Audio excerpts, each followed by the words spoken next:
नमस्कार, मी पंजाब डक. राज्यात सांगायचं झालं तर 7, 8, 9, 10, 11, 12 जूनच्या दरम्यान राज्यात मोसमी पाऊस येणार आहे म्हणून हा अंदाज महाराष्ट्रातल्या सर्व शेतकऱ्यांनी लक्षात द्यायचा.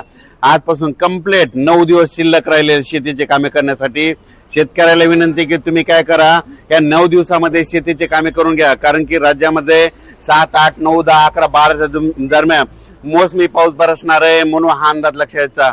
आणि सर्वप्रथम सांगू इच्छितो की राज्यामध्ये सांगायचं झालं तर की हे जे मोसमी पाऊस आहे तर खरं तर पहिलं तर काय होणार आहे, 31 मे पासूनच 31 मे 1, 2, 3, 4, 5 जूनच्या दरम्यान मध्ये पूर्व विदर्भ, काही भागात पश्चिम विदर्भ, दक्षिण महाराष्ट्र, उत्तर महाराष्ट्र, कोकणपट्टी, खानदेश, मराठवाडा सगळीकडे काय होणार आहे, काही भागामध्ये 1 जूनला येईल, काही भागात 2 ला, काही 3 ला, काही 4, 5, 6, 6 जून पर्यंत दररोज वेगवेगळ्या भागात चांगला जोराचा पाऊस पडणार आहे म्हणून हा अंदाज महाराष्ट्रातल्या शेतकऱ्यांना लक्षात यायचा.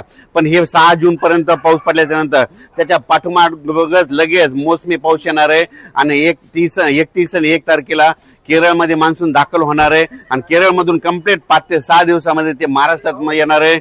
म्हणून ही सर्वप्रथम महाराष्ट्रातल्या शेतकऱ्यांसाठी आनंदाची बातमी. माझी सगळ्या शेतकऱ्याला विनंती, आजच्या कंप्लीट 9 दिवस शिल्लक राहिलेले आहेत. तुमचे काम करण्यासाठी 9 दिवस आहे. तुम्ही शेतीचे मशागतीचे काम करून घ्या, कारण की राज्यामध्ये पावसासाठी खूप पोषक वातावरण आहे. इतकं वातावरण असं कधीच पोषक नसतं, पण काय झालं, यावर्षी उन्हाची तीव्रता जास्त असल्यामुळे यावर्षी खूप पोषक वातावरण तयार झालं. आणि यावर्षी सगळ्यात महत्वाचं यावर्षी लवकर पेरणीचा योग आहे. मिरगी पेर होणार आहे. कापसाच्या देखील बऱ्याच शेतकऱ्याचा काय होणार आहे, 2-3 टप्प्यामध्ये लागवडी होणार आहेत. कारण की काय होणार आहे, काही भागामध्ये 1 जून ते 6 जूनच्या दरम्यान काही ठिकाणी खूप जोराचा पाऊस पडणार आहे, काही निरंक राहील, काही भागामध्ये जास्त पाऊस पडणार आहे. म्हणून हा अंदाज महाराष्ट्रातल्या सर्व शेतकऱ्यांनी लक्षात घ्यायचा. तेलंगणा, कर्नाटक आणि मध्य प्रदेशच्या शेतकऱ्याला सांगू इच्छितो की तुमच्या इकडे देखील काय होणार आहे की यावर्षी लवकरच पाऊस येणार आहे. खरं तर तेलंगणा आणि कर्नाटकमध्ये यावर्षी लवकर पाऊस येणार आहे म्हणून हा अंदाज तेलंगणातल्या सर्व शेतकऱ्यांनी लक्षात घ्यायचा.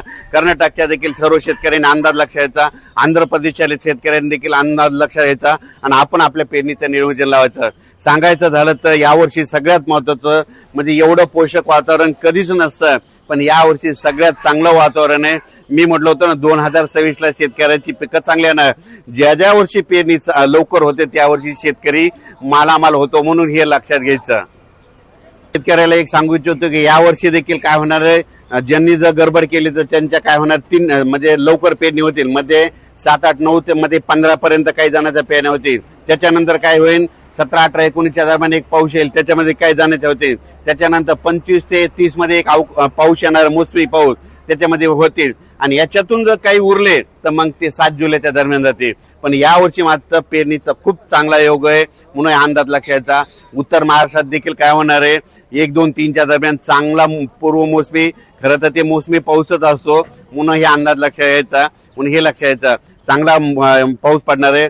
पण परिस्थिती अशी आहे की 7 जून नंतर जे पाऊस यायला ते पाठीमागून मोसमी पाऊस आहे म्हणून ही सर्वप्रथम शेतकऱ्यासाठी आनंदाची बातमी. उत्तर महाराष्ट्रातल्या शेतकऱ्याच्या आनंदाची बातमी. घाटमाता कोकण परिसरातल्या शेतकऱ्यासाठी आनंदाची बातमी. त्याच्यानंतर विदर्भातल्या शेतकऱ्याची खास करून आनंदाची बातमी. यावर्षी लवकर पेरणीचे योग आहे. यावर्षी 7, 8 जून, 10, 11, 12 दरम्यान राज्यात चांगला मोसमी पाऊस येणार आहे म्हणून हे अंदाज लक्षात घ्यायचा. पण हे मोसमी पाऊस येण्याच्या अगोदरच 31, 1, 2, 3, 4, 5, 6 जून पर्यंत दररोज महाराष्ट्रातल्या वेगवेगळ्या भागामध्ये विदर्भ, पूर्व विदर्भ, पश्चिम विदर्भ, दक्षिण महाराष्ट्र, उत्तर महाराष्ट्र, कोकणपट्टी, खानदेश दररोज वेगवेगळ्या भागात विखुरलेल्या स्वरूपाचा पाऊस पडणार आहे म्हणून हा अंदाज सर्व शेतकऱ्यांनी लक्षात घ्यायचा. अचानक वातावरण बदल झाला तर लगेच एक मेसेज दिला जाईल. धन्यवाद.